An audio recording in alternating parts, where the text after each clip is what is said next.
मरूंगी तो जरूर, पहले मार के मरूंगी।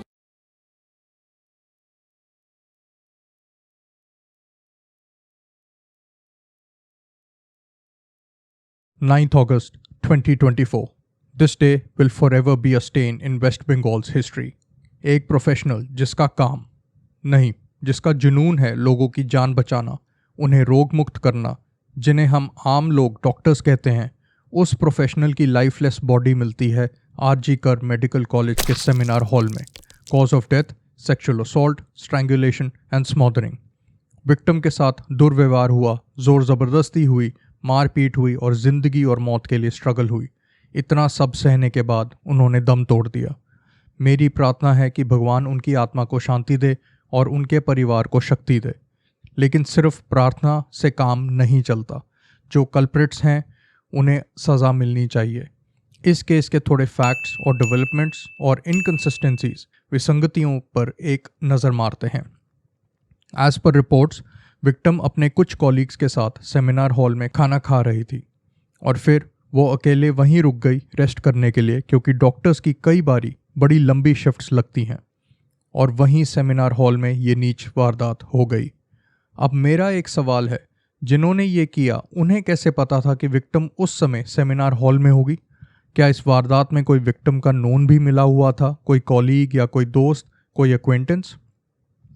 फैमिली के बयान से ये पता चलता है कि इस वारदात के बाद कॉलेज अथॉरिटीज़ ने विक्टिम के घर वालों को फ़ोन किया और उन्हें बोला कि डॉक्टर की तबीयत ख़राब है, आप आकर उन्हें ले जाएं। और फिर कुछ देर बाद फैमिली को वापस फ़ोन आया कि वह गुजर चुके हैं और कारण है suicide. RG Kar medical college की अथॉरिटीज़ ने इसको सुसाइड कहकर वारदात की सीरियसनेस को डाइल्यूट करने की कोशिश की, फैमिली को गलत इन्फॉर्मेशन दी और तो और जब फैमिली वहाँ पहुँची तो उन्हें 3 घंटे तक वेट करवाया और फिर विक्टिम की बॉडी को देखने की इजाज़त दी। ऐसा क्यों? Why was it termed as a suicide? उस एरिया के पुलिस स्टेशन के ऑफिशियल्स कॉलेज पहुंचे और अपनी इन्वेस्टिगेशन शुरू करी। As per reports, Tala police station sends an alert to the CP, DCP, JCP and additional CP. फिर सीसीटीवी फुटेज रिव्यू हुई एंड उसमें एक सस्पेक्ट मिलता है जिसका नाम है संजय रॉय। ये बंदा वारदात के टाइम कॉलेज में था एंड इस बंदे का ब्लूटूथ हेडसेट भी क्राइम सीन पे मिला है। ये कंफर्म हुआ जब पुलिस ने इसके फ़ोन का ब्लूटूथ ऑन किया तो वो एकदम से क्राइम सीन से मिले हेडसेट से कनेक्ट हो गया। अब ये बंदा वहाँ क्या कर रहा था?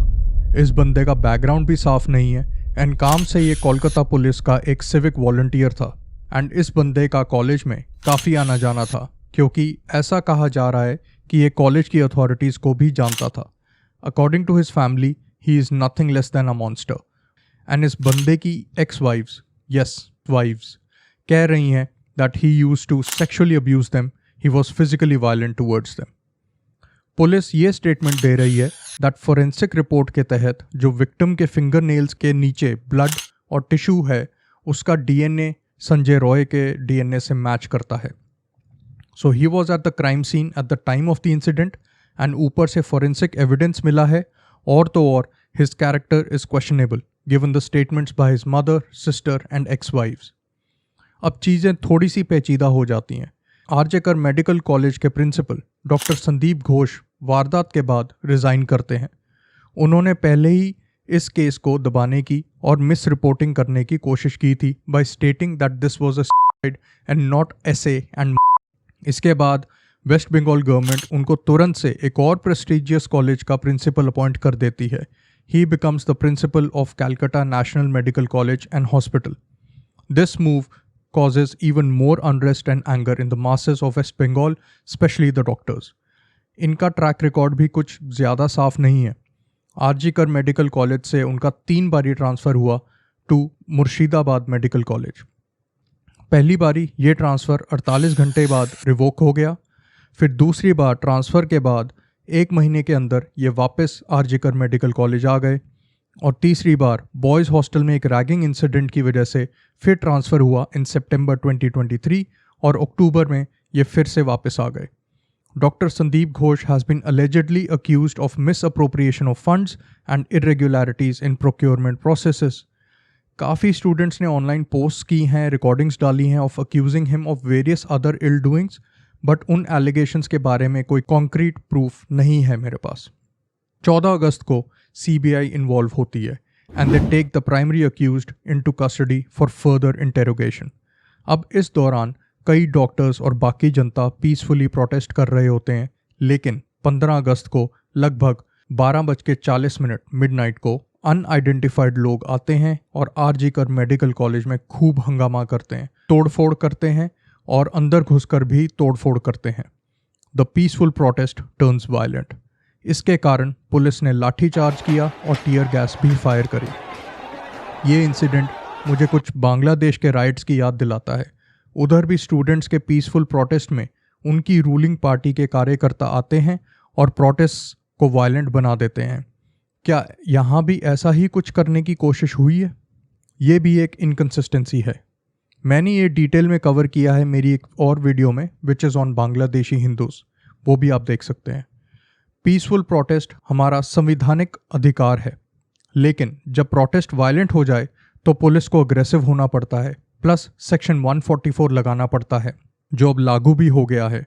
इसके कारण पीसफुल प्रोटेस्ट करना और मुश्किल हो जाता है क्योंकि ये एक्ट 5 या उससे ज़्यादा लोगों को इकट्ठा एक जगह पर होने को अलाउ नहीं करता। अब एक और इनकन्सिस्टेंसी, आफ्टर द इंसिडेंट अभी हाल फिलहाल में 17 अगस्त के आसपास RG कर मेडिकल कॉलेज में अचानक से सेमिनार हॉल जो क्राइम सीन है उसके पास रेनोवेशन शुरू हो जाती है। अब ऐसा क्यों है? Is it to tamper with the crime scene, या एविडेंस के साथ टैम्पर करने के लिए या मिटाने के लिए? इस पर honourable Calcutta high court also directed the Mamata Banerjee led government to reply कि ऐसी खराब टाइमिंग क्यों है रेनोवेशन की, इतनी अर्जेंसी क्या है? ऑफ कोर्स गवर्नमेंट ने यही बोला है कि रेनोवेशन एरिया क्राइम सीन के आसपास भी नहीं है। अभी आजकल CBI is actively involved in trying to crack this case. It is a developing situation and हर रोज़ न्यूज़ में न्यू रिपोर्ट्स आ रही हैं। जो प्रिंसिपल हैं उनकी इंटेरोगेशन भी चल रही है, मल्टीपल राउंड्स हो चुके हैं इंटेरोगेशन के। I really hope the CBI gets to the bottom of this. आजकल थोड़ा CBI पर से भी विश्वास डगमगा रहा है क्योंकि एक और हाई प्रोफाइल केस था जिसका कोई नतीजा नहीं निकला। अगर आपको पता है मैं किस केस की बात कर रहा हूँ तो कमेंट्स में बताना। अभी विक्टिम के पेरेंट्स का भी न्यूज़ में स्टेटमेंट्स आए हैं and they are not happy with the way things are being handled. वह इस बात से नाराज़ हैं कि पहले तो उन्हें उनकी बेटी के पास जाने से कई समय तक रोका गया, अब इंसाफ दिलाने में और सस्पेक्ट्स को पकड़ने में टाइम लग रहा है। वो प्रेजेंट CM ममता बनर्जी से भी खुश नहीं हैं and they are saying that she is not doing enough to get the family justice. और तो और वह कह रहे हैं कि ये एक अटैकर का काम नहीं लग रहा, मल्टीपल लोगों का काम लग रहा है। ऑटोप्सी रिपोर्ट में भी यही आया है कि जिस टाइप की इंजरीज़ हैं, I will not share the details of the injuries, they are very gruesome. उससे भी यही लग रहा है दैट एक अटैकर का काम नहीं है।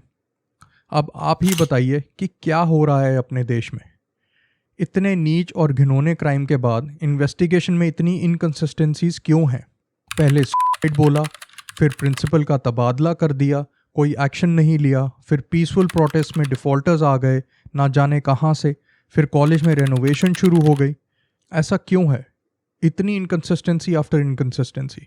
Do let me know your thoughts in the comment section below and let's pray for the departed soul. बहुत गलत हुआ, बहुत ही ज़्यादा गलत हुआ ये। आज के लिए इतना ही, यही मैं शेयर करना चाहता था। Hopefully this will be resolve soon and justice मिले। Thank you for your time today. मैं मिलूंगा आपसे अगली वीडियो में। Bye bye and stay awesome.